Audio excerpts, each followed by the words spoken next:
All right, welcome everyone. My name is David Kamisik. I'm a senior recruiting manager for Next College Student Athlete and one of the hosts of our weekly Facebook Live video series. Thank you for joining us this afternoon and happy National Student Athlete Day. NCSA is thrilled to welcome an exciting lineup of speakers today in honor of National Student Athlete Day to talk about the importance of mental wellness. 2020 was an especially difficult year for many people, but certainly for student athletes as well.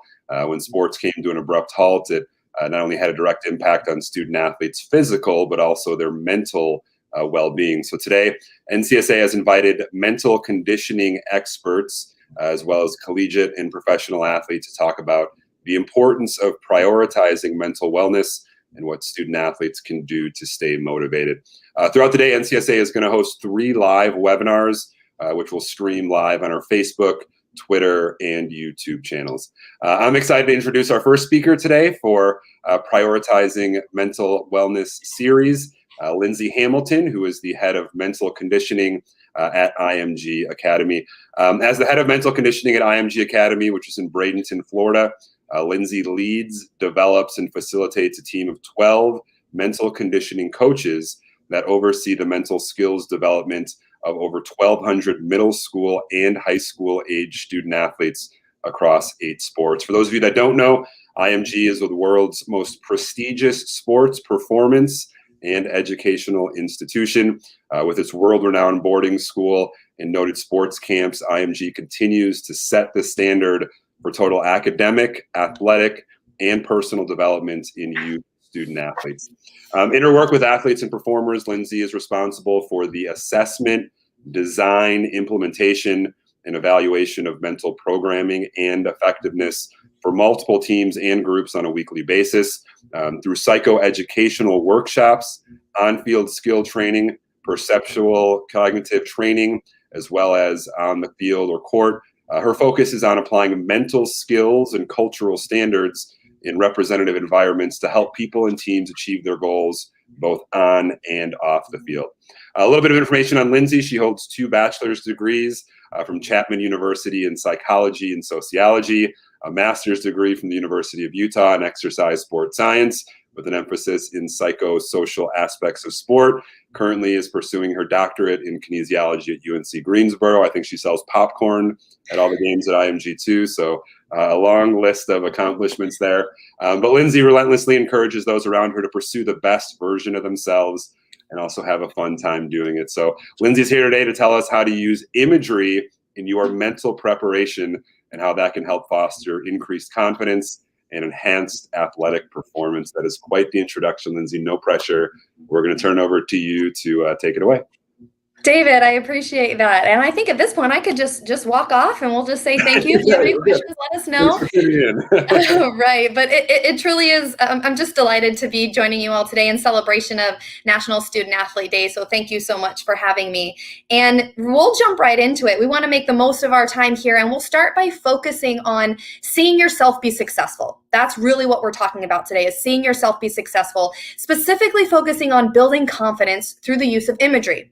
So we're going to talk about things like what confidence is, how imagery can enhance that confidence, and also specific tools that you can use to make sure that you are bringing that vision you have for yourself to life. Now, in order to be able to do this, we first need to really understand just how powerful the mind is in this process. So we're going to start by showing a video. And what you're going to see in this video is you'll actually see an ant on a piece of paper. And somebody is going to draw a circle around that ant, and we'll see how he responds.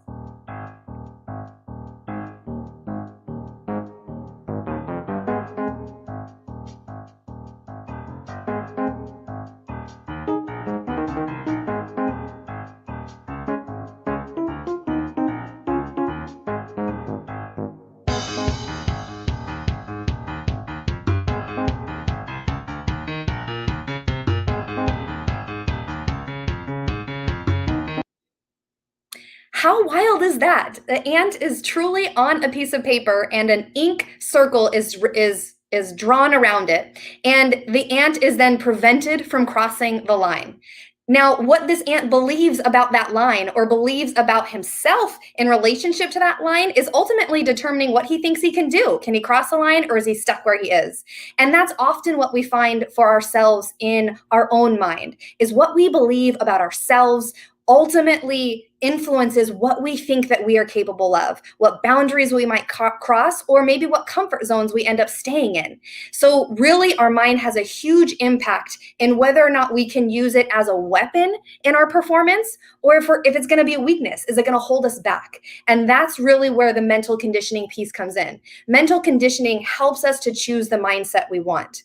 Now, when we talk about mental conditioning, we're really talking about a process of training mental skills in order for you to perform at your best, regardless the circumstances. So it's really this idea of training, of repetition. It's skill-based. It's not that you're either mentally tough or you're not, or you're confident or you're not. That's a myth. The reality is you can train these skills to perform at your best in a variety of circumstances.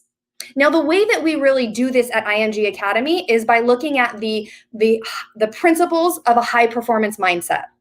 And when we look at the principles of a high performance mindset, there are three broad sections. On the left in the green column, you'll see this grow column. And these are really the foundational mental toughness topics. This is things like coachability, your motivation, your readiness or preparation, and how adaptable you are in situations. This really helps us to situate what our mental development is going to be. In that middle column, you'll see our performance skills. When you're in the middle of performance, how are you focusing? How are you keeping yourself under control? How confident are you? Are you composed under pressure? And can you be at your best regularly, again and again and again? These are really those skills that come up in the moment of our performances. And of course, as we continue to develop this high performance mindset, oftentimes it's not just happening within us or by us, but with others and with a greater purpose or even our own purpose. So really building out into how are we collaborating, communicating with other people? What is our purpose for the work that we're doing? How can I empower myself and my teammates to bring my high performance mindset and make sure that other people are rising with that to that level as well? Now, I love the guiding principles of a high performance mindset. And oftentimes when I ask student athletes, what is it that if you could better one thing on this trait, it's oftentimes confidence. And confidence is situated at the middle of that table for a reason. So let me ask you this. If you were to wake up tomorrow with all the confidence you could have ever wanted, how would your game be different? I want you to think about that. If you were to wake up tomorrow with all of the confidence you could have ever wanted, how would your game or your competition or your sport be different? Maybe as you think about these answers to yourself, you might say things like, I'd take more risks, or I'd take more shots, or I'd go for it. Or maybe I would feel more motivated to get up and go to workouts that happen at 6 o'clock in the morning. Whatever it might be, I want you to think about, if you had all of that confidence, how would you be different? How would your game be different? Now, as we pause that and you hold that for a minute, I want to ask you the flip side. What if you woke up tomorrow with all the confidence you could have ever wanted and nothing in your life changed?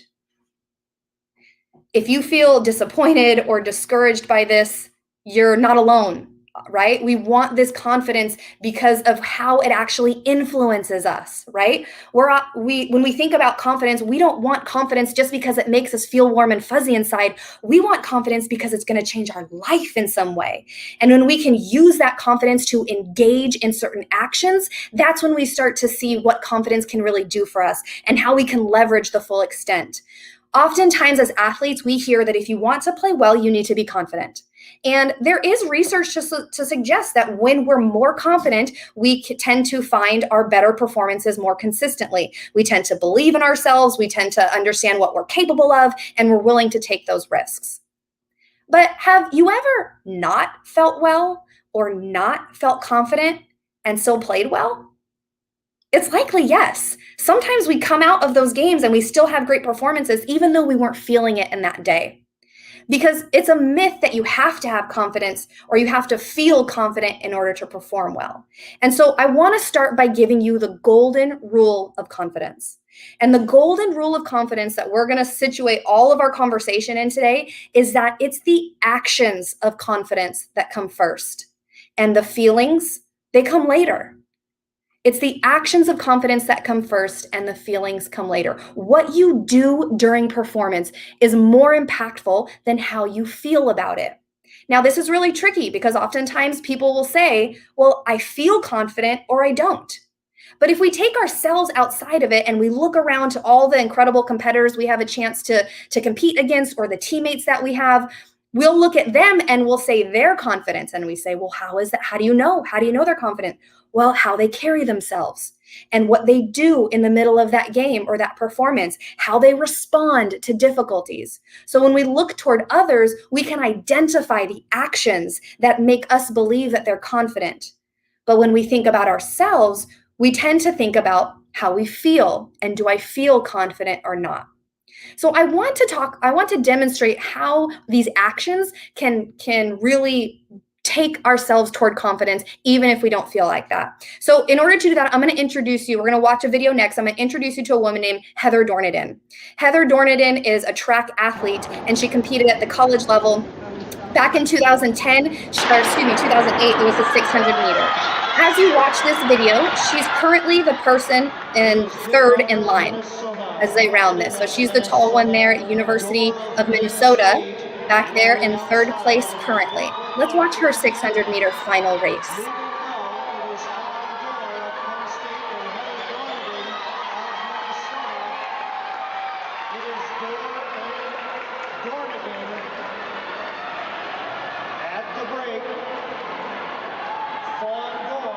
Now she's coming around into the second of only 3 laps in this race. She's currently the person in second place. On the backstretch, it is Lewandowski, sophomore at Penn State. Heather Dorniden, close on her heels, a junior from Minnesota. Here she is, about to take the lead.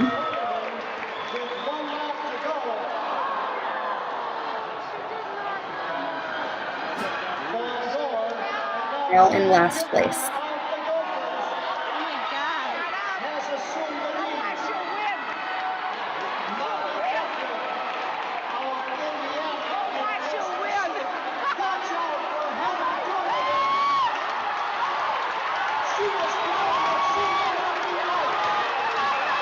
Now in third.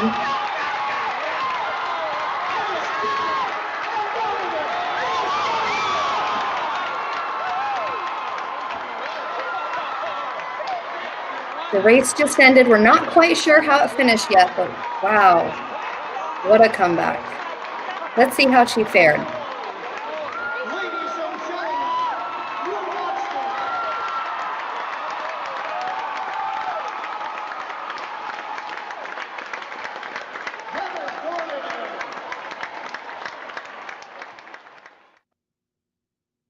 And there you have it. Not sure if you saw right there at the very end on the scoreboard, but Heather Dorniden, in fact, finished first by 0.04 of a second.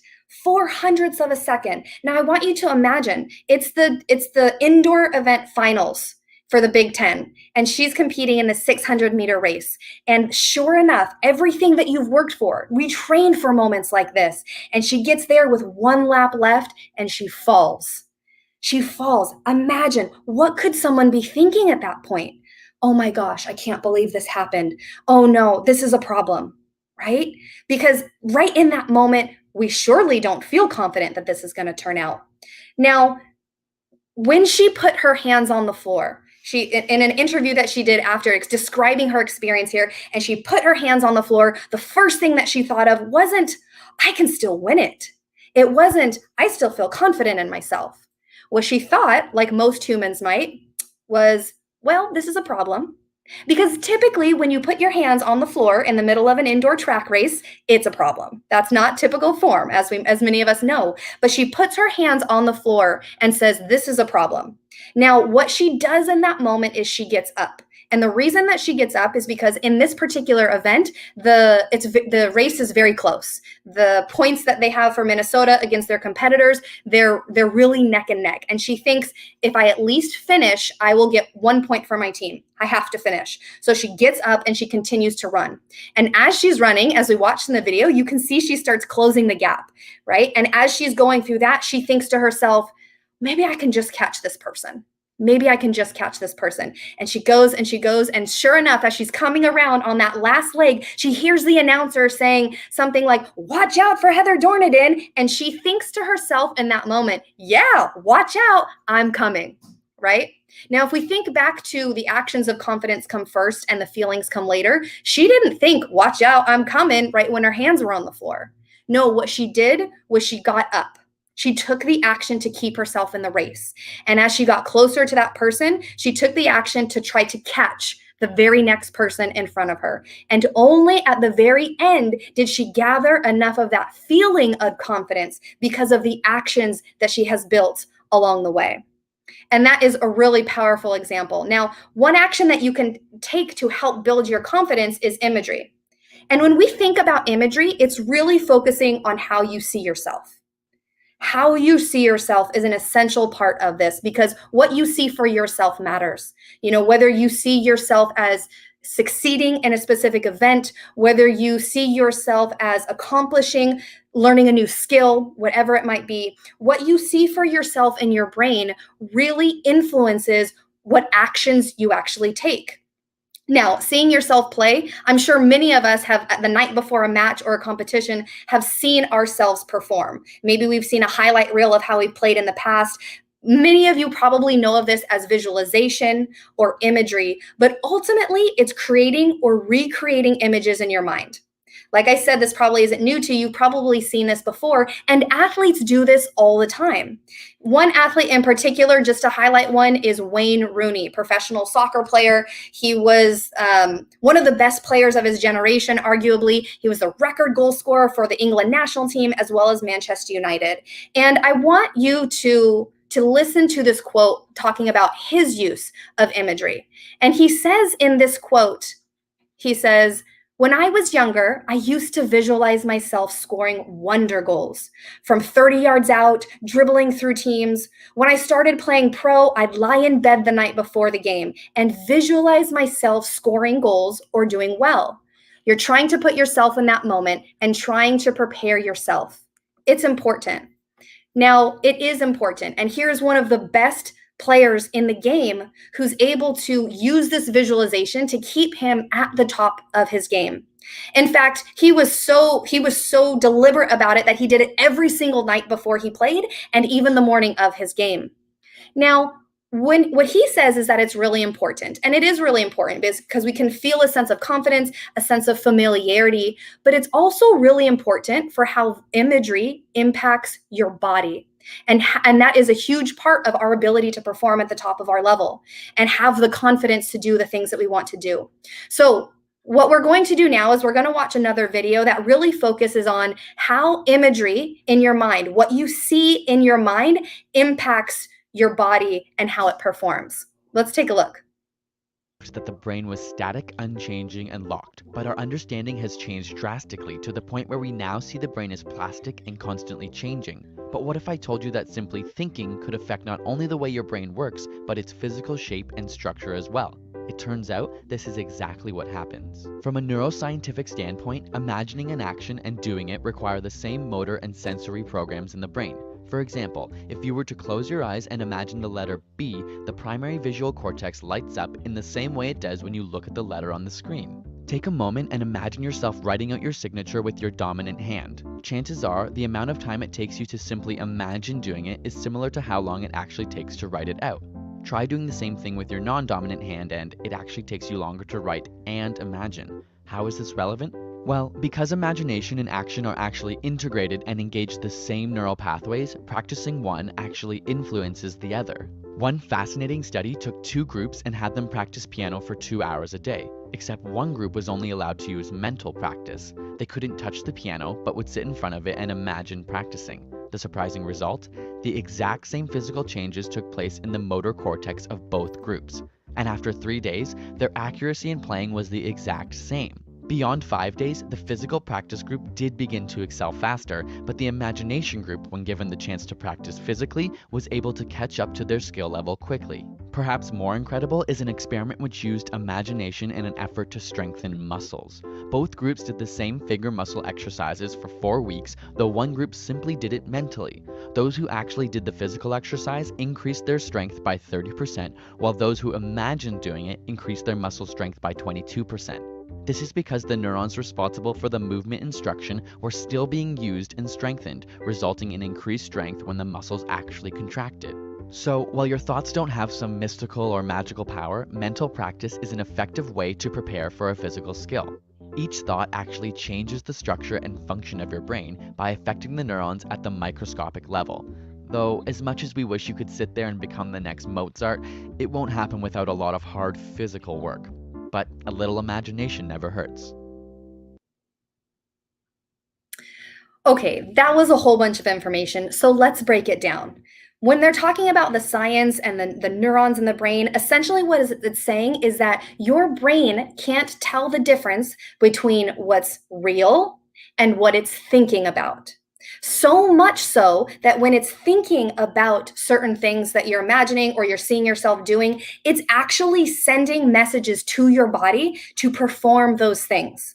So when we do imagery and visualization and we see ourselves engaging in our sport in a specific way, it's truly programming our body to perform in that way, which is pretty fantastic. And we see these in other performance domains as well. We saw this occur in basketball, for example, when they were taking free throws, and they found that of course, the people who practiced more who practiced physically made more free throws. They made 24% more free throws. But when they compare that to the people who are mentally practicing or using imagery to see themselves take these free throws, they got 22% better, or some statistic right in there. So what we know is that when we think about these things and when we see ourselves perform in certain ways, it's truly programming our body to do the things that we are envisioning for ourselves.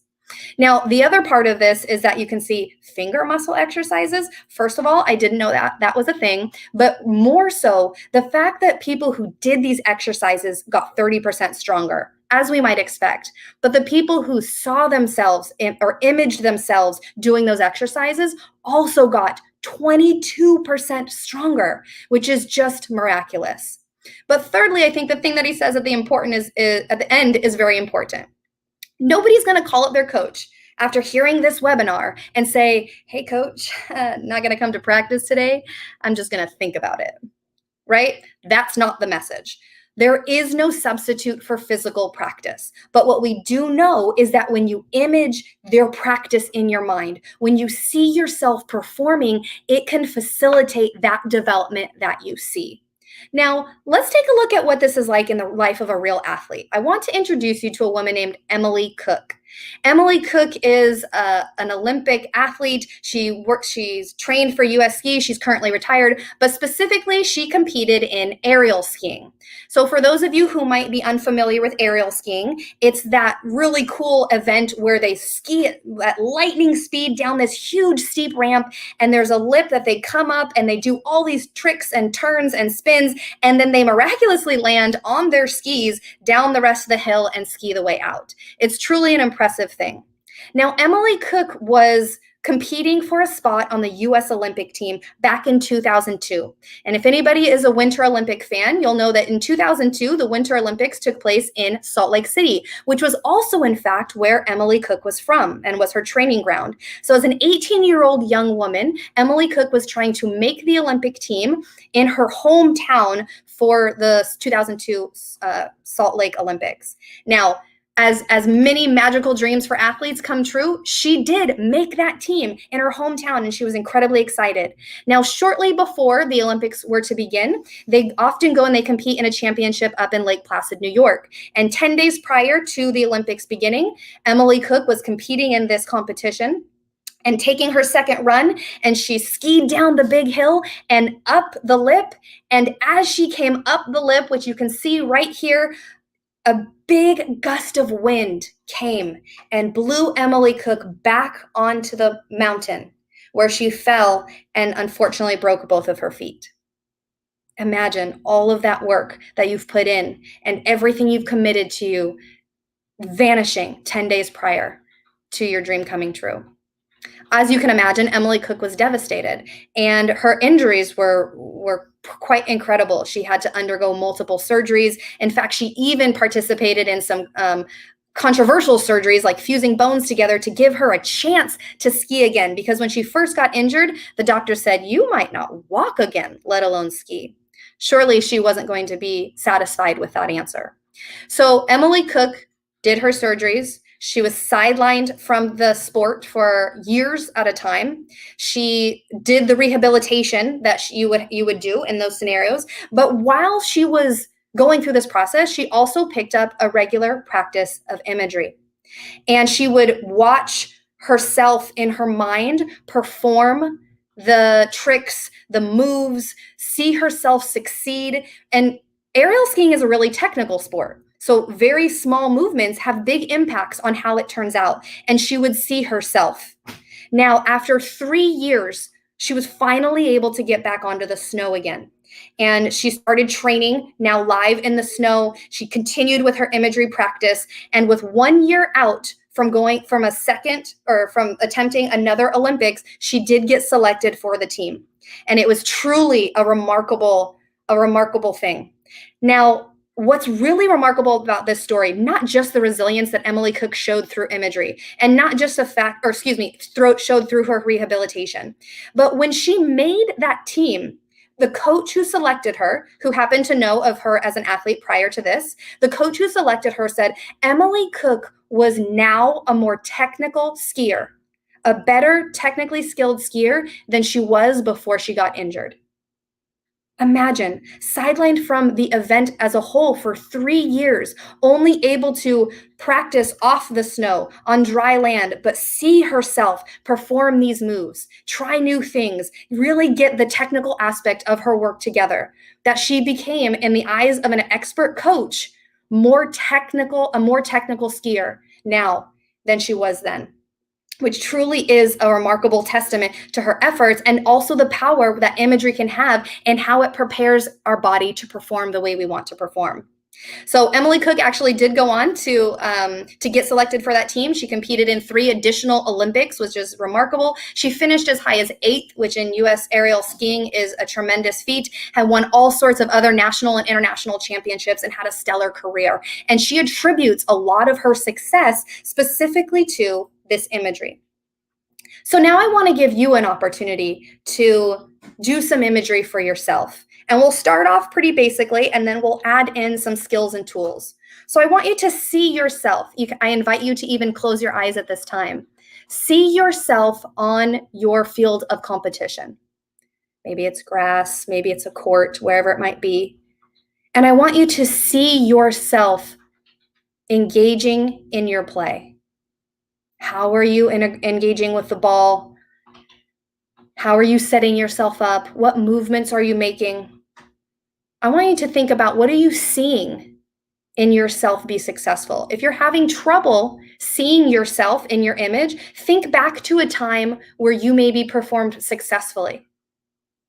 Think back to a time where you can almost see your highlight reel playing in your mind and really see yourself there. Look around. What are you seeing? What are you feeling? Are you feeling calm? Maybe enthused?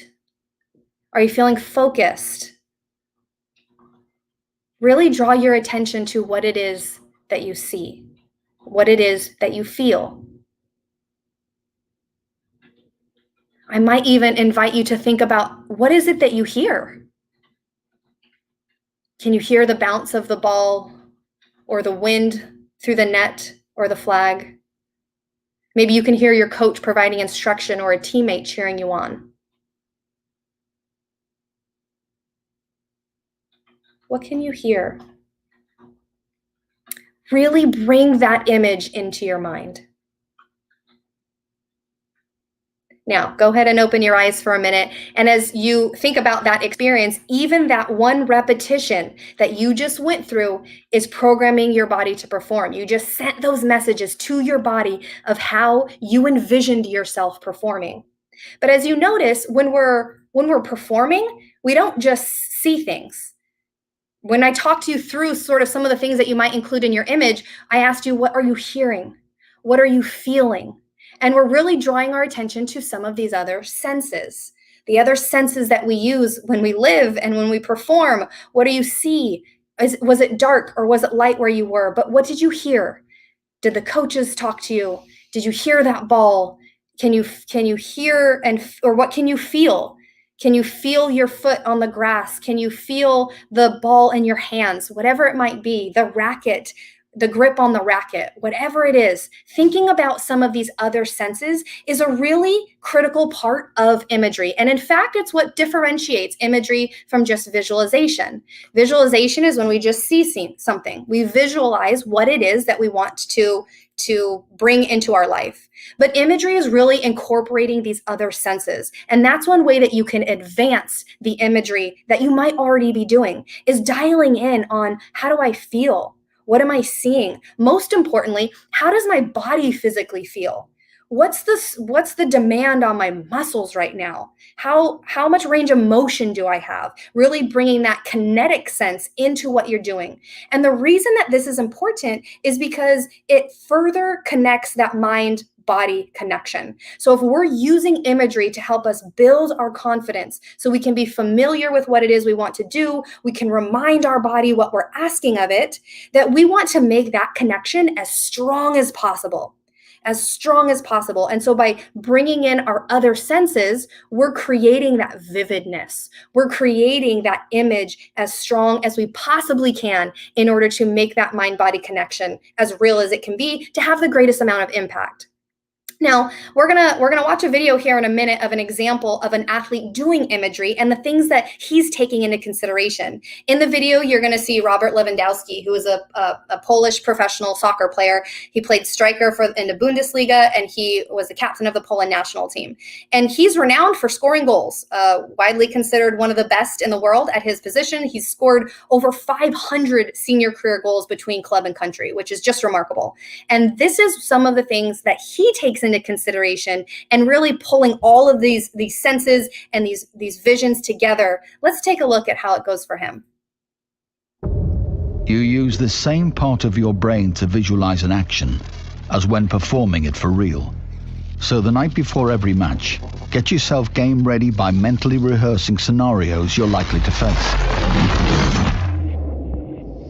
Start by visualizing the pitch, the ground you'll be playing in, when the game is, day or night, the weather, the opposition. Now imagine your team is on the break, time your run. Control the ball perfectly. But when you visualize, don't watch yourself. See it through your own eyes. Decide how to beat the keeper. Feel a clean connection through the ball and hear the crowd erupt around you. When you visualize, you're training your brain for when the time comes. I just really love that video and how it brings all of those senses together. And there are some really key things about this video that we want to remember in our own imagery practice.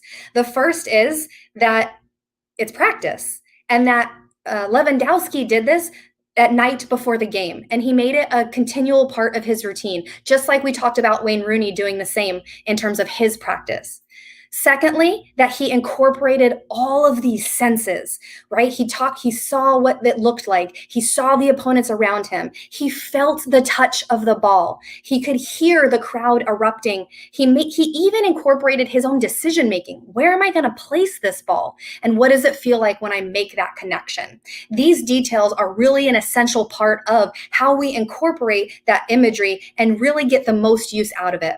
We can even know when Wayne Rooney, as an example that we talked about earlier, every time that he did his imagery, he would go and ask the kitman, or the person who put together the jerseys and orchestrated the equipment for the team. He would ask, what's the other team's color? So that he could be that deliberate and that focused on what he was seeing and using his senses, that he even knew what color the other team was going to be wearing and how he was going to take them on as he drove to the goal. So these senses are really an important part of taking that imagery to the next level, enhancing that mind-body connection. And as it said at the very end of that video, it's really being able to train your brain. We can fundamentally restructure and rewire what our brain is doing, what it's looking for, and how it helps us facilitate the performance that we want to have. Now, this makes sense for us. When we think about using our brain and when we prime our brain for something, it's automatically driven to try to find that thing more. For example, after this webinar, if I were to encourage you to go out onto the sidewalk and look at all the red cars that you might find, you'll find a lot of red cars. And it's not because I have some magical power to all of a sudden put a whole bunch of red cars on the street, but it's because your brain is now primed to see the red cars that you might not have seen them before. So when we use imagery, we are programming into our mind what its success is, what does it look like, and we're telling our brain how to find it. And our brain will now go out and try to find those things. It will be primed to look for those opportunities that previously either maybe you might have missed because your brain wasn't knowing exactly what to look for, or it will be just more familiar with what it is it wants to find. And we know that our confidence is facilitated when we feel more familiar with what we're doing. As National Student Athlete Day, you see this in your academics as well. Think about those times when you go in for a test. And if you went to class and you took your notes and you filled out those pesky study guides, you'll feel relatively confident for the task you have ahead to be able to perform at your best on the test. But conversely, if you maybe haven't gone to practice, or you didn't take the notes, or you didn't put the effort into homework, you're going into that test just hoping for the best. And you might not feel as comfortable, or you might not have taken the actions to allow you to be as comfortable in those moments. The same goes for when we're performing and how we can use imagery as part of that preparation to help us be familiar with what we want, to program our body to perform, and be very clear about that image of success that we want to bring into your life. Which brings me to one of my last points here. And this is, if you take nothing away from using imagery, let it be this: to see yourself be successful. See yourself make contact on that ball. See yourself do the move that you want to be doing. And the reason that this is really important is because of that mind-body connection. Now, if we take a step back and we'll say, we're all athletes, and we've had those moments where the play didn't go the way that we would have wanted, where the thing that we did didn't work out, and then we play that over and over in our mind, where we see that piece happen, and we just get down on ourselves, or we're hard on ourselves because we're athletes and we know that we want to get better. So if I replay that, maybe there's something that I can learn from it, or I'm not okay with having made that mistake, so I have a hard time getting away from it. But if we know what we know about how the mind-body connection works, every time you replay that bad error or that unproductive experience, you are programming your body to perform in that way. So now we have the opportunity to create the vision that we want, to see yourself succeed. Now we can enhance that, as we've talked about today, through using your senses. And in doing so, we're programming our body to perform in the way that we want. We're creating a familiarity, and we're priming ourselves to have the performances that we hope for and that we envision. And by doing so, we are engaging in the actions of confidence, knowing that these actions are what come first, and the feelings will come later. Sometimes those feelings come right away, right when you do the action, because you know that you're driving in the direction that you want. Sometimes those feelings, they come later, or they come later in the race, like it did for Heather Dorniden. Other times it comes far later, maybe not, and maybe a lot longer than you'd hope for it to take. But what's important is that if you want to build the confidence that you deserve, that seeing yourself be successful and taking these actions to cultivate this confidence is really within your control and an opportunity that you can take. And I want you to think for one last moment. Take a look around you. Everything that you see, the computer that you might be looking on, the chair that you might be sitting on, the walls around you, whatever it is, everything that you see was first created in the mind. Someone had to envision this before they could bring it to life. And I invite you to envision your most confident self, to envision your best performance so that you can begin to take the actions to bring that vision and that confident self to life.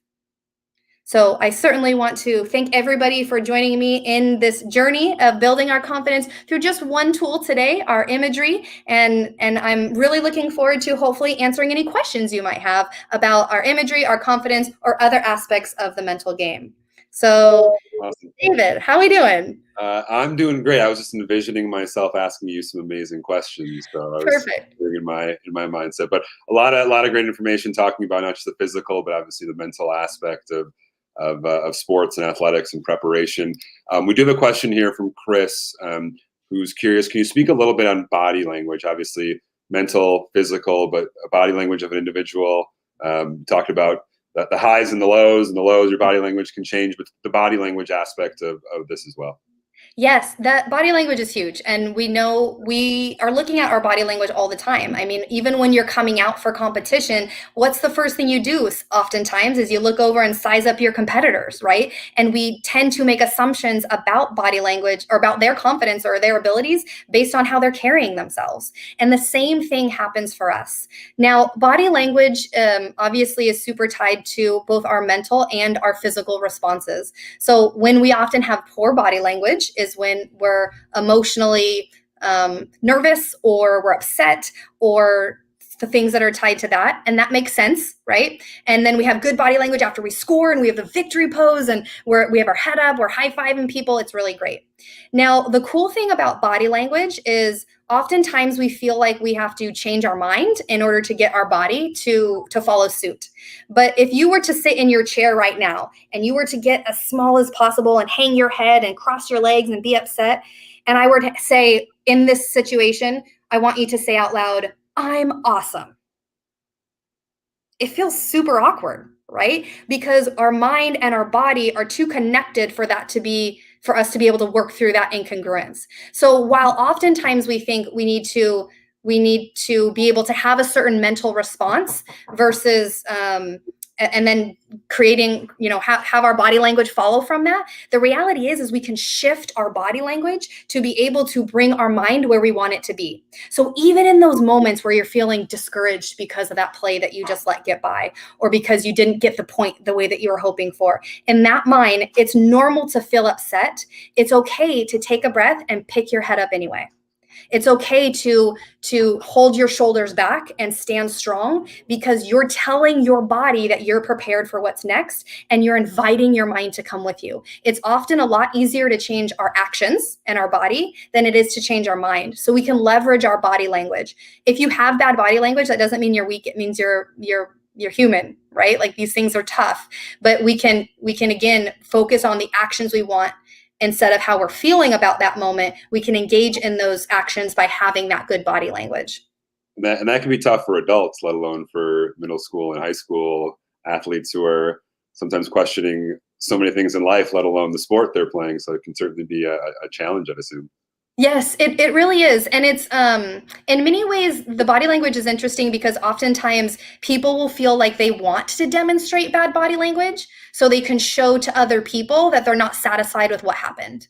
That by demonstrating that I'm disappointed, that means that my standard for play is a little bit higher, or that I'm not okay with how that went.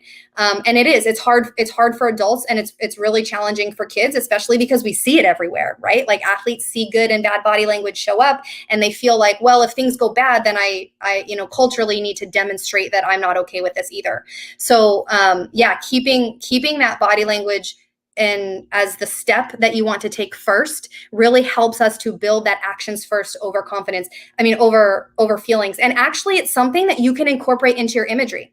We don't want to necessarily see ourselves fail all the time in our imagery, but you can image your responses to difficulty. So if you miss that play, or if you lost that point, or if something didn't go the way that you would have expected, you can image yourself having good body language and good responses, so that when that moment comes, again, you've primed your body to perform, even if it's just in your emotional or physical responses.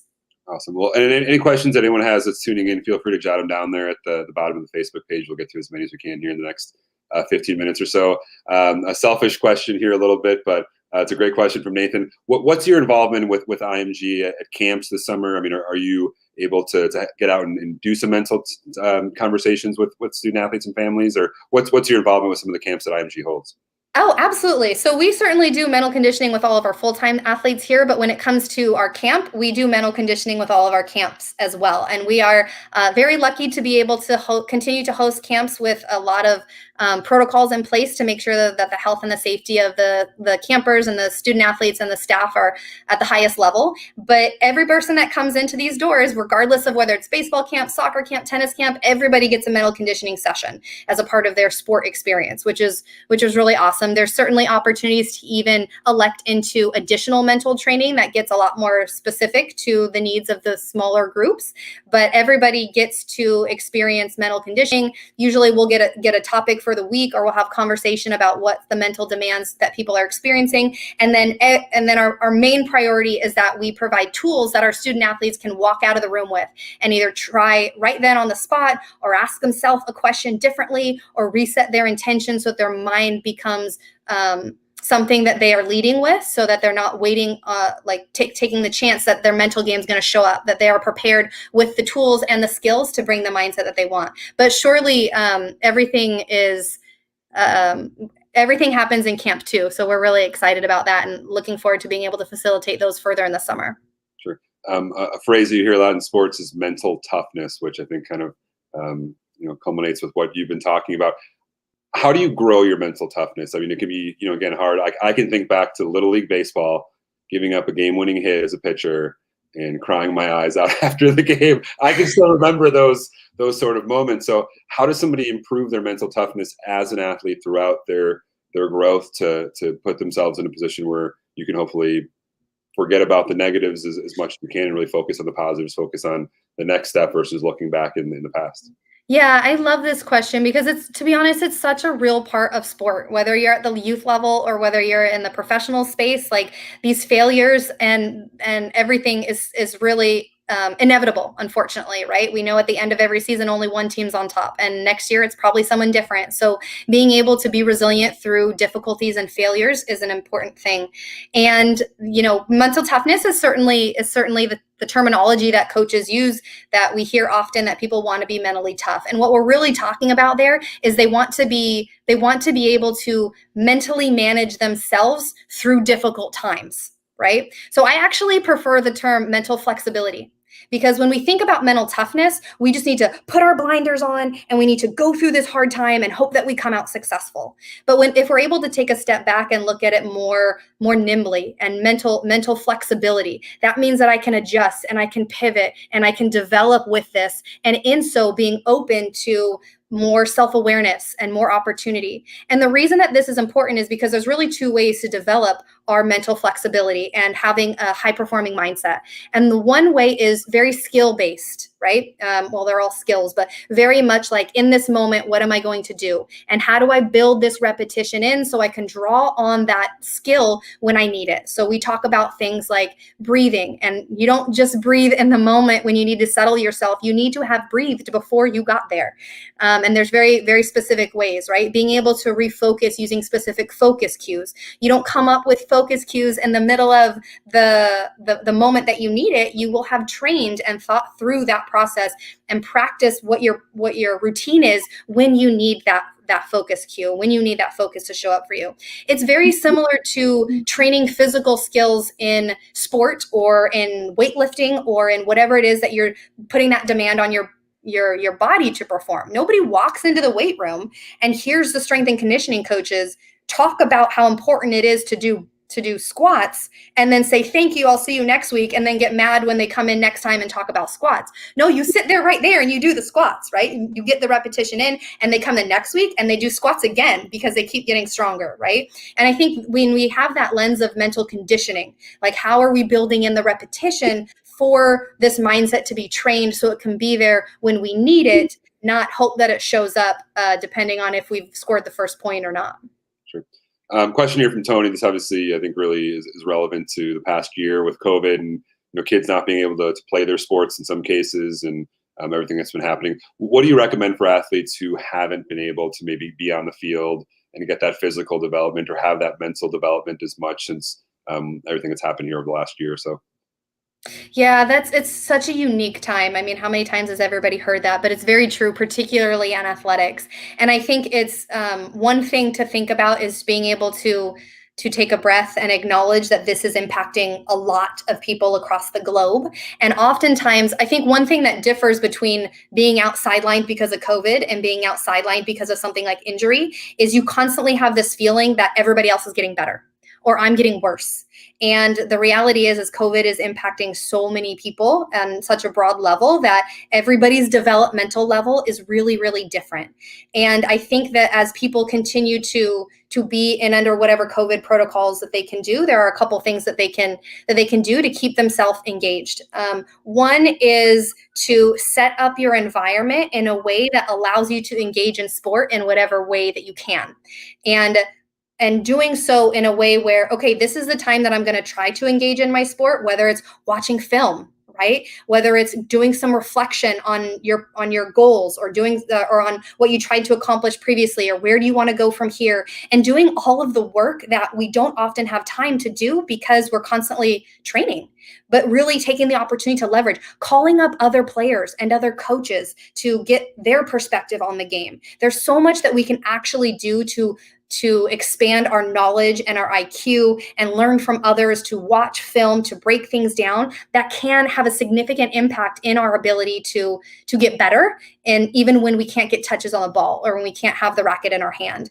And that is a really powerful thing. And I think the second thing that I would offer is to do a practice of gratitude, because what you don't want is that unfortunate reality that you can't play to strip you from the things that you can do and to strip your joy because you feel like you can't do it anymore. So really even thinking about, what are you grateful for in this process? What are you learning from this process? How can this be making you better? How are you better now than you were April 6th, 2020, right?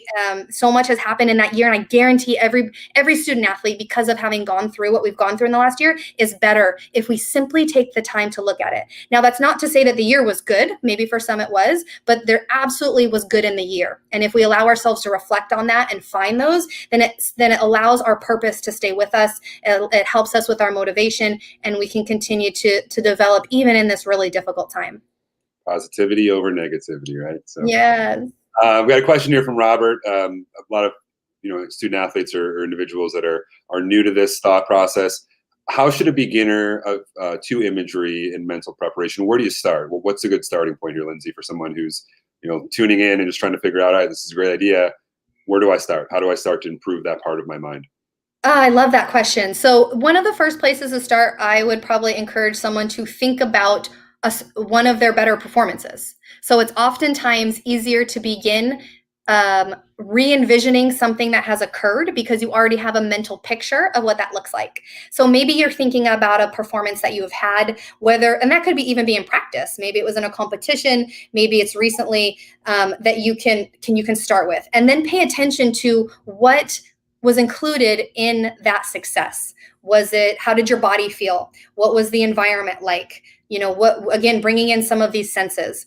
Once you kind of have an experience and an understanding of what it's like to go through a process of imagery, you can then turn to start creating images of your own or creating new images. So what is it that you want to be doing, right? When we might think about different techniques that you might want to try. Maybe it's something that you do all the time, but you just want to have greater confidence going into it. So you're willing to, take someone on 1v1 that maybe you haven't been doing before, but you don't necessarily have to have had an experience that's happened before. You can sort of create a new one for yourself. And then you can start to build in with the senses. For beginners, I would encourage you to start with what you see, what you hear, and what you feel.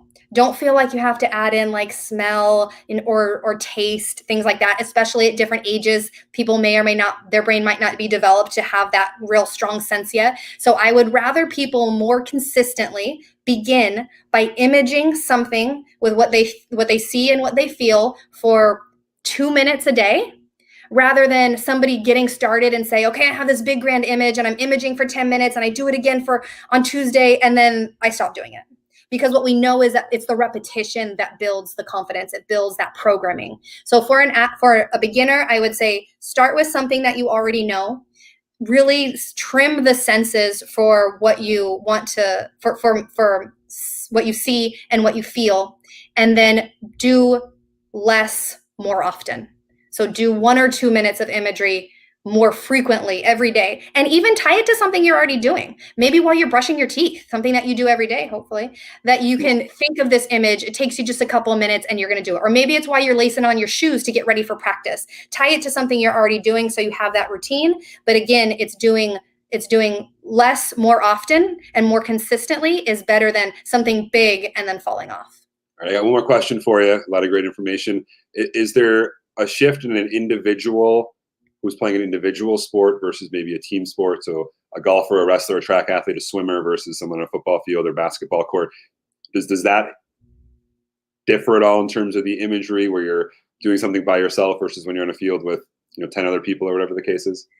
I think that the fundamentals are pretty similar, but some of the things that you might image might be a little bit different, or your approach to them might be a little bit different. So like, obviously when you're playing on a team sport, there's so much more that's outside of your control and that you are interacting with other people. And so being able to bring that into your image is really important. And, we talked a little bit about bringing in your responses into your imagery, and you might respond to things differently, or you might be responding to different things. So as a team, I might have to manage my own responses when my teammate messes up, right? Like I made this super great pass and then they turned it over and now I have to manage myself, right? Or you might have to respond to being played in different positions, different things like that, but you can incorporate that into your image. In an individual sport, you don't have that interaction. So you might have to manage your responses to different things. So when it doesn't turn out, I know a lot of individual athletes feel like the entire performance landed on them. Our team athletes feel that too, but there is some awareness that there's other people involved. But then there's still so much more outside of our control, even in individual sports, that we might have to be able to manage our responses to those things as they occur too. But I would say at the fundamental level, where the fundamentals of doing imagery and how to do it and do it well are pretty standard across the team and the individual sports. I'm excited to use this next time I go golfing. I'm going to envision just 350-yard drives. And hey, there you go. Putts, and I'm going to shoot a 72, and I'm going to thank you for that. So perfect. Awesome. Well, again, Lindsay, this is a lot of great information. Again, very timely with everything that's been going on in the world over the past year. So again, thank you so much to Lindsay and IMG Academy for sharing some time with us.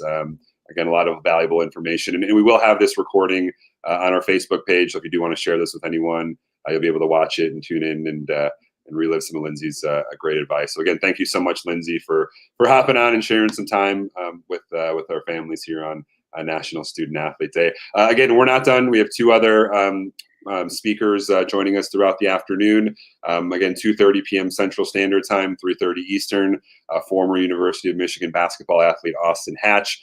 He's going to share his really incredible story of loss, tragedy, triumph, and really how grit and finding his purpose helped him thrive in the midst of some pretty unthinkable adversity. And then tonight at 7 p.m. Central, Imani McGee-Stafford, a WNBA athlete, is going to hit on something, again, very important. You'll always be a better human being than an athlete. So again, incorporating a lot of the mental health topics that we're going to be pushing throughout the day. So again, a big thank you to Lindsay, a big thank you to everyone who's tuned in to check us out. Again, hopefully we'll see you back here at 2:30 Central, later tonight at 7 p.m. Central, and hope everyone has a wonderful rest of their Tuesday.